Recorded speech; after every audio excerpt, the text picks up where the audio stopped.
The Great Archive of Prime stretched across 17 mountain ranges. It contained the collected wisdom of 412 spacefaring civilizations. The building itself was older than most planets in the galaxy. Its halls reached so deep underground that some sections existed in permanent darkness. Nobody had walked those forgotten corridors in thousands of years. High Keeper stood before the Galactic Council with his three eyes filled with despair. His species, had guarded the archive for 60,000 years. They considered it sacred duty. But now something terrible was happening. Knowledge was disappearing. Not physically disappearing. The data crystals still existed. The ancient scrolls remained on their shelves. The digital records continued to hum in their storage units, but nobody could find anything anymore. The indexing systems had grown so complex that even the most advanced artificial intelligences failed to navigate them. Researchers entered the archive seeking specific information and emerged years later without finding what they needed. "We have lost the ability to access our own wisdom," told the Council. "A cure for the burning plague exists somewhere in the archive. We know this because records mention its creation, but we cannot locate it. 3 worlds have suffered because we cannot find information we already possess." The council members exchanged worried glances. The representative clicked her mandibles nervously. The ambassador's tentacles curled with concern. They all understood the problem.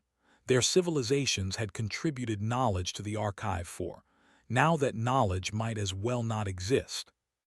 "Perhaps we should build a new archive," suggested the delegate. "Start fresh with better organization." Shook his ancient head. "The archive contains information that cannot be replicated, original research from species now extinct, observations of stellar events that will never occur again. We cannot abandon it. We must find a way to make it accessible once more." The debate continued for many hours. Various species offered solutions. The mechanoids suggested more powerful computers. The psionic collective offered to merge minds with the archive itself.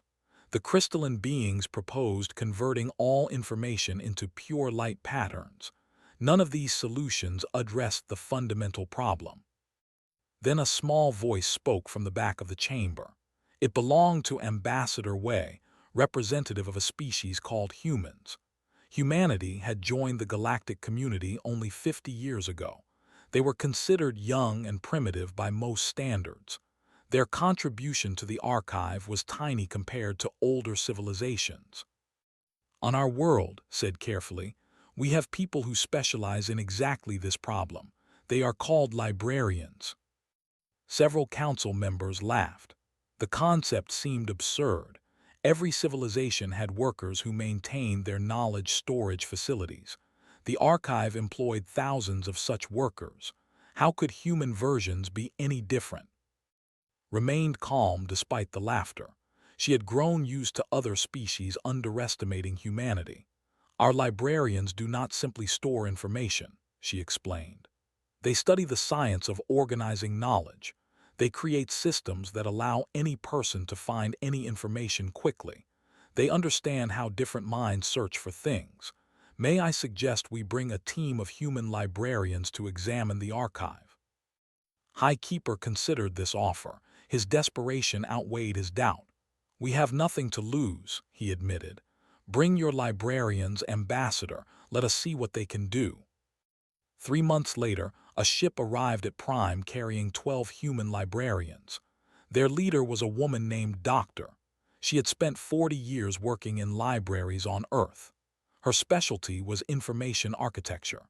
Her team included experts in metadata, cataloging systems, digital preservation, and user experience design. They expected the humans to be overwhelmed by the archive's size. Instead, Doctor smiled when she saw it. "Finally," she said, "a real challenge." The librarians spent their first month simply walking through the archive.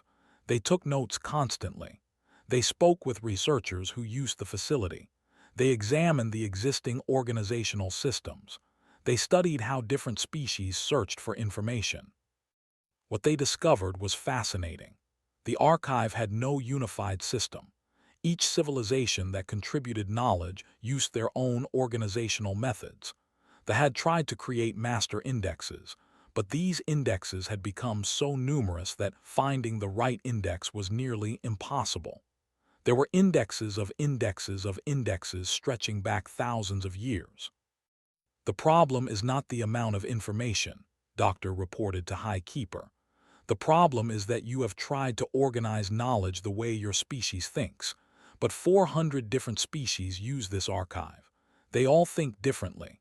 They search for information using different concepts and different patterns. Felt defensive.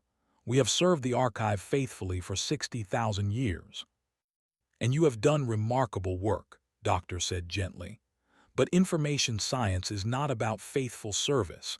It is about understanding how minds interact with knowledge. On Earth, we learned this lesson through much struggle. We developed systems that work for many different types of thinkers. The human librarians began their work. They did not try to reorganize the entire archive at once. That would have taken centuries. Instead, they created what they called a universal discovery layer. This was a new system that sat on top of all existing systems. The discovery layer used multiple approaches simultaneously. It included keyword searching, but also conceptual mapping. It allowed users to browse by subject, by time period, by species of origin, by type of information, and by dozens of other categories. Most importantly, it learned from how users searched. When someone found useful information through an unusual path, the system remembered that path and offered it to future searchers. Young librarian David specialized in metadata. He worked with researchers from 50 different species to understand how they described information. He discovered that concepts did not translate directly between cultures. What humans called medicine might be classified as body modification by one species and chemical interaction by another. David created a translation layer that connected these different conceptual frameworks. When a researcher searched for carapace repair techniques, the system automatically also searched for related human concepts like orthopedic surgery and concepts like external structure regeneration. This simple change tripled the success rate of searches. Librarian Sarah focused on the physical organization of the archive. She noticed that related materials were often stored in completely separate sections simply because they arrived at different times. She developed a virtual shelving system that grouped related items together in the search interface, even though they remained physically separated. The oldest librarian on the team was James Whitehorse. He was 73 years old and had worked in small-town libraries for most of his career. Many wondered why Doctor had included him, but James had a special gift. He understood that not everyone searched for information the same way. James spent his time in the archive simply helping people. He would sit near the entrance and offer assistance to anyone who seemed confused. Through thousands of conversations, he identified patterns that the other librarians had missed. Some species preferred visual navigation. Others needed information presented in specific sequences. A few could only process knowledge through metaphor and story. James documented all these patterns. His observations became the foundation for the archive's new personalized search modes. Users could now select how they wanted information presented based on their species and individual preferences. After 2 years of work, the human librarians unveiled their complete system. The results were immediate and dramatic. A researcher found the burning plague cure within 3 days of searching. It had been misfiled under an extinct species classification system for 9,000 years. More discoveries followed rapidly. Ancient star charts that predicted stellar phenomena were connected to modern astronomical observations.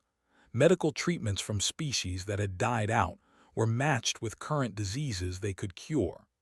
Engineering principles from forgotten civilizations were linked to problems that current engineers struggled to solve. The Galactic Council was astonished. They had expected the humans to fail like everyone else. Instead, 12 librarians had accomplished what thousands of workers and the most advanced computers could not. High Keeper personally thanked Doctor. "How did you do this?" he asked. "Your species is young. Your technology is primitive compared to ours, yet you solved a problem that defeated the greatest minds in the galaxy."